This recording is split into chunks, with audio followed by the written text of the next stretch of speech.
Hello and welcome to another episode of the ACC Insider podcast here on the Field of 68 Media Network. My name is Rob Doster. I got Jeff Goodman here with me.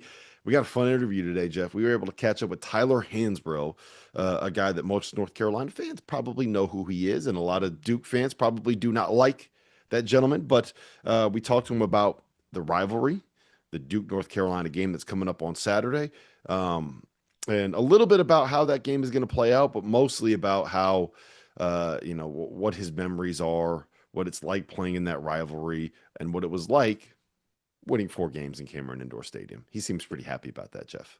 It's crazy to me. I mean, I've known Tyler forever, and I still say like you're not going to find a tougher, harder working, productive college player in the last 25 years than Tyler Hansbrough. I mean, again, 4 years, did it every single year from the moment he walked in as a freshman. Was absolutely dominant and left as again one of the greatest of all time, and you just don't see that. And, to me, again, his stories, because he was different than a lot of these other guys. Like a lot of these other guys walk through and, yeah, they look forward to the game. Now, they didn't play in 8 of them, number one. A lot of them were, Jason Tatum was one and done, right? Austin Rivers, one. And a lot of these guys are one and done. Caleb Wilson's going to be one and done. Tyler took so much pride in that Carolina program. And every time he went on the court, he wanted to kick the you-know-what out of the Duke Blue Devils. And his stories are great. The fact that, the other part with Tyler is like there's no filter with Tyler. He's just going to say it the way it is. And that's a beauty. I can't wait to go to this game. I got a doubleheader on tap, ACC doubleheader, Rob, this weekend. I'm going to go to Virginia Tech at NC State at 1:30 and then head over after the game, 6:30. Duke at Carolina, in which, again, normally I go to this game at Cameron, but I can't wait to go this year and go back to the Dean Dome for this one. Yep, it's going to be a great matchup. It's going to be a great game, and it's always the headline of that week in college basketball whenever those two teams get together. So let's get into it, man. Tyler Hansbrough, North Carolina legend on the Duke North Carolina rivalry. And now let me welcome on to the ACC Insider podcast, a guy that I think ACC fans might be a little bit familiar with, none other than Tyler Hansbrough. And Tyler, there's apparently a really big game in the ACC this weekend. I think a lot of people are kind of excited to see this matchup. It's Duke Carolina. Is that like I feel like is that a rivalry? Like did those two programs not like each other? Is that something? Is that a thing? I haven't looked at the schedule. I think it's around the corner, but there's a little bit of buzz in there, so I think it would be good to assume that. So I've been to this rivalry, I feel like most years I go, but I usually go at Cameron, Tyler. I do. I pick that one because generally I always feel like Cameron as a venue is right there with Kansas and Fog Allen. I haven't been, honestly, to the Dean Dome, I don't know how many years. Probably been before COVID. So I'm looking forward to this one, getting back to the Dean Dome and kind of seeing where this game goes, because I think a lot of people just kind of feel like, hey, this is going to be an easy one for Duke. Duke's been really good this year. They're starting to win games convincingly. They've got a kid, if you haven't heard, named Cameron Boozer, who's pretty damn good and is kind of a walking 20 and 10 every single night. Where are you in terms of like how Carolina wins this one? Well, I'll say this. The one thing about this rivalry is nothing ever surprises me. And you can have one team ranked number one in the country. You could have a 30th ranked team in the country. It's going to be a game, and that's excluding last year. Last year they dominated us both games. Usually that's an anomaly. But where do I see this game? The X factor to me is Derek Dixon and the point guard play for Carolina. I think that's going to be big. And will they be able to, cut down on their turnovers, which they did against Georgia Tech? We didn't have a lot of turnovers. But if Derek Dixon comes out and plays well and has a good game, I think that gives us a good chance.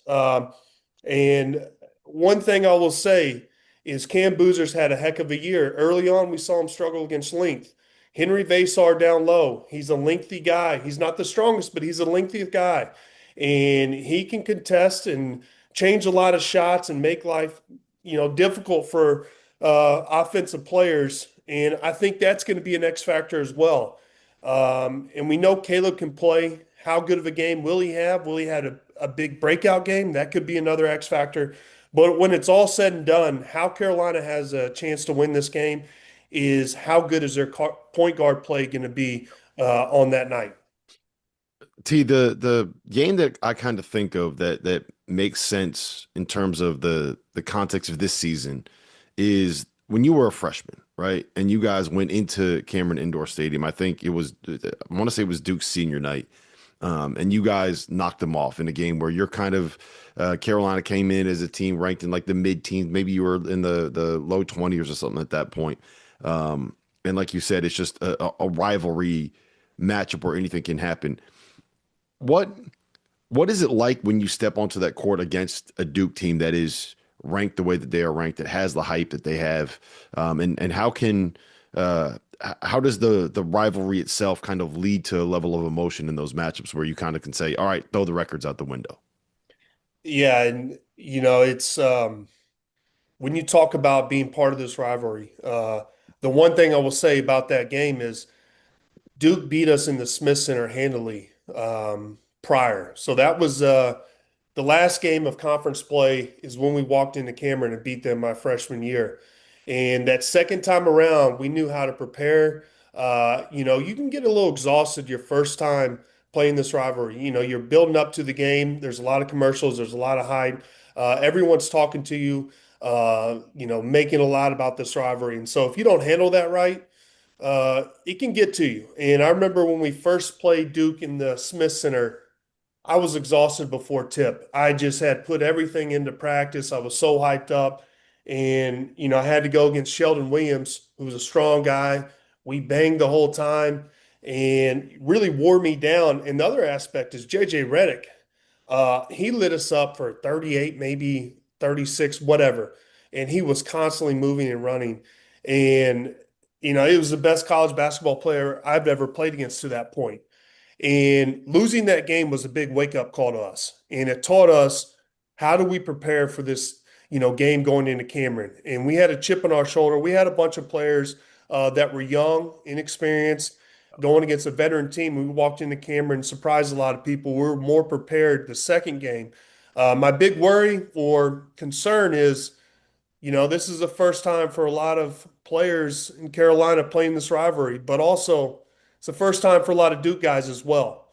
For me, I think it comes down to how you block out that noise and really focus on what you need to do as a team. Focus on that game plan and minimize the mistakes and play your style. I mean, still the craziest stat ever. Like one of the craziest stats ever is your record at Cameron. Like I still can't believe. Like think about that. You went 4-0 at Cameron. Like, oh, Jeff, I love it. And of what I course you love do. more is I tell people this is that class at Duke that came in there same year as me, my freshman year. They'll never know what it feels like to beat their rivalry on their home court or celebrate that win. And I get more joy out of knowing that than I actually do about knowing that we went over to Cameron and beat them 4 years in a row. I Yeah, never even I get a thought lot of about joy out that. of that too. Tyler, I never even thought about that. Only you would have that in your mind of like, it was great that we won, but it was much better that they lost every game on their home floor against us. Yeah, I absolutely love thinking about that. You are a sicko. You are an absolute sicko. Is there, you mentioned the freshmen and the young guys. I wonder if there is an advantage for some of these freshmen coming in that maybe just are kind of too young to realize the pressure of this moment. Like sometimes you might be young enough and dumb enough that you don't realize that you're walking into a situation that is as intense as it's going to end up being. I think everyone pretty much grasps the pressure of this game. I will say, if we're talking about pressure, I think there's more pressure on Duke than there is on Carolina. Duke, I think they've lost one game, none in conference that I can remember. And everyone's expecting Duke to come out and beat us. And if there's one thing about Caleb, now he holds on to things and he uses things like that as motivation. And he's one of those guys that could be looking Hey, somewhere. Tyler, Goodman learned that the hard way on the first day of the college basketball season. He learned that the hard way. Yeah, so there could be a positive about that. And I I don't want to overthink the pressure too much because, this is Duke and Carolina, and every player here expects to have some pressure when they come to play here. And this is what this rivalry is built on. But if we're talking about the pressure affecting any team, I think it affects Duke more than it affects UNC. All right, so the coach at Duke now, you're very familiar with, Scheyer. I think you guys played, he was a year younger than you, I believe. So, right? Didn't you guys play probably six times at least? Yeah, I played against him. I'm not sure a year or two, but yes, I've played against him many times. So, first go back to your thoughts of Jon Scheyer as a player. And then I want to kind of hear, like, did you see this coming in Jon Scheyer, the coach? First thing I think about when talk about Jon Scheyer as a player is he's an absolute knockdown 3-point shooter. You cannot leave him open. It was always on the scouting report. He's an absolute runoff. And the other thing is Scheyer has a little, he's a little taller than he actually looks when you play against him. So he can get that shot off pretty good. But very competitive player, and kind of a grimy player as well, willing to mix it up a little bit, but he wasn't an inside guy come in there and bang it down with the big dogs. He didn't want any part of you, Tyler? He wasn't down there much, but he was a knockdown jump shooter. And the one thing I will say about him as a head coach is he's done a great job, and arguably he's done the best job as far as getting top tier talent, young talent, and making the most out of it, and also doing it multiple years in a row, which is a very difficult thing. And you got to give him a lot of credit. Following Coach K, that's not an easy task when you follow a great coach like that. And really, we haven't seen much of a drop off. How much did it hurt to say all of those nice things about Duke and Jon Scheyer? Believe it or not, I like Scheyer. He seems like I've said this before, and it was kind of my knock is I seem like he's a little bit too nice of a guy, but you go from Coach K, who was kind of like the dark Vader type character, and then you go to Jon Scheyer. It really didn't make sense, but he's done a great job, and yeah, that's not easy either. What was your relationship like, if at all, with Coach K as a competitor? What was it like then? And has there been anything post, career, post, Carolina career that you've had with Coach K, or is it just competitor and that's it? No, I haven't really had much of I don't have much of a relationship with him. I've, been to a few events where he's been at, and I will say, I've got a lot of respect for him and the way he's approached the game and, the type of competitor he is. And, I always look at coaches and I always evaluate good coaching as far as how hard their players play. And I will say, anytime I played against Coach K, and I know it was a rivalry, you better bring it. If you didn't play hard, Yeah. you're going to let your guard down. They were going to attack you. And, I'll say that about him as a coach, but also the interactions that I've had with him, off the court have all been pretty positive. And, he's, yeah, I've had nothing but good interactions with Coach K. One of the things that I've heard talking with people on both sides of this rivalry is that like it's when you are playing the games, it is really, really heated. But once you kind of get to the you guys work out and scrimmage in the summer too. Was that a thing? Tyler probably doesn't. Come on. I think most players do. Tyler wanted no part of that shit, right, Tyler? No, they didn't work out with us. No, so that happened prior to me getting there back in the old days.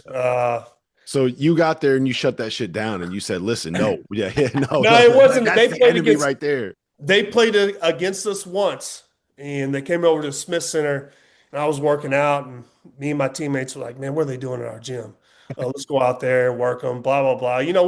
I was immature, and I'd fully bought into the hype, and I was like, "This is our turf. Don't come over here." Blah blah blah. But you say cordial. No, I was pretty pissed off. I was part of that Gerald Henderson hit, the dirtiest play that I've been involved with, cheap shot.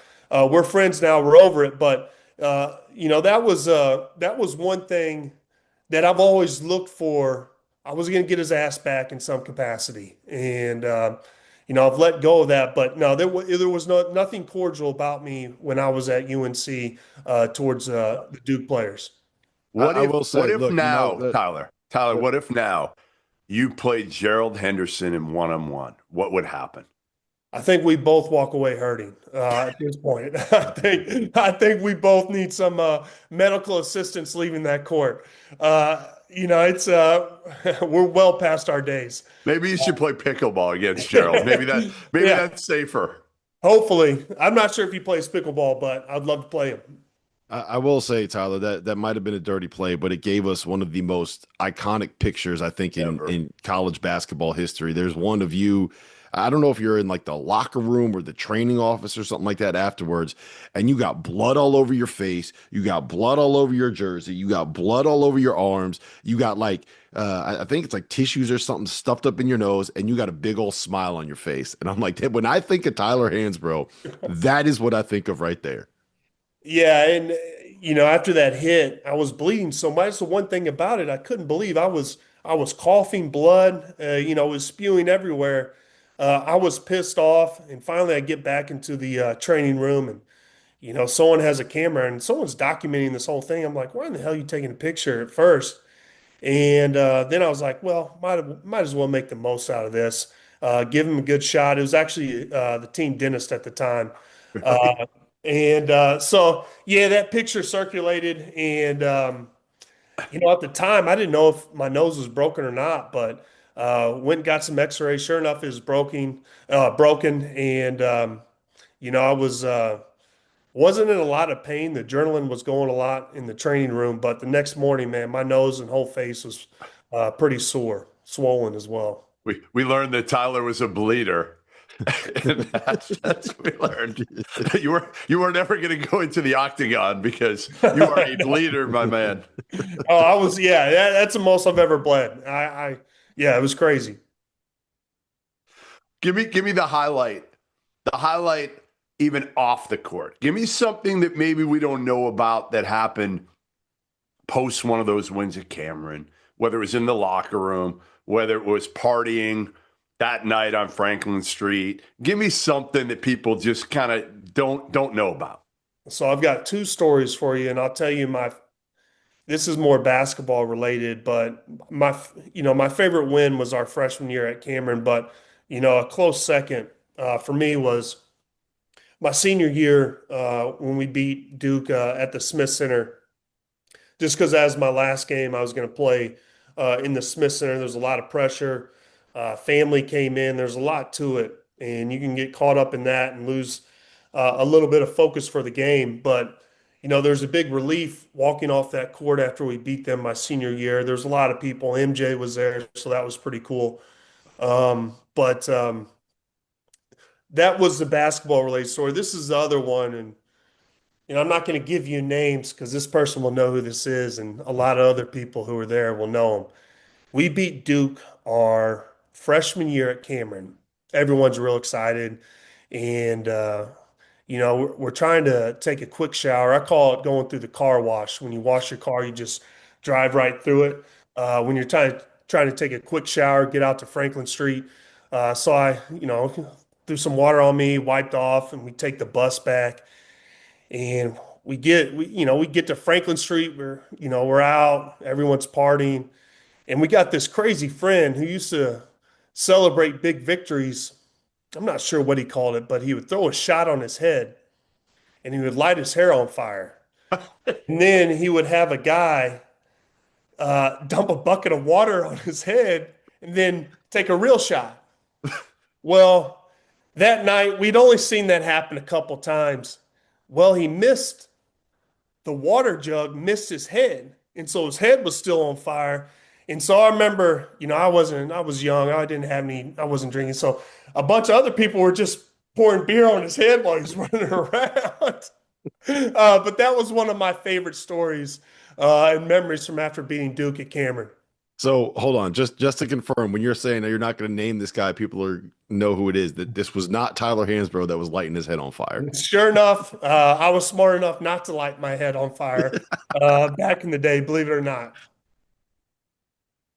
All right, T. Last one I got for you, and then we'll let you get ready to kind of go enjoy this rivalry.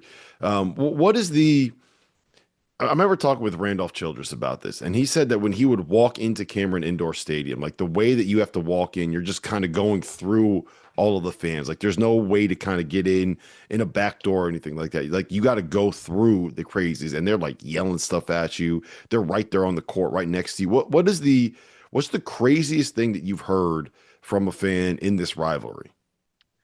You know, Everyone expects me to have a good story on that. I really don't. And, there was a lot of things said, and I hate that, there's nothing,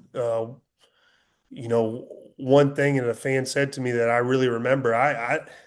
The walk from the locker room to the court is pretty tight, and you're going through a lot of yelling.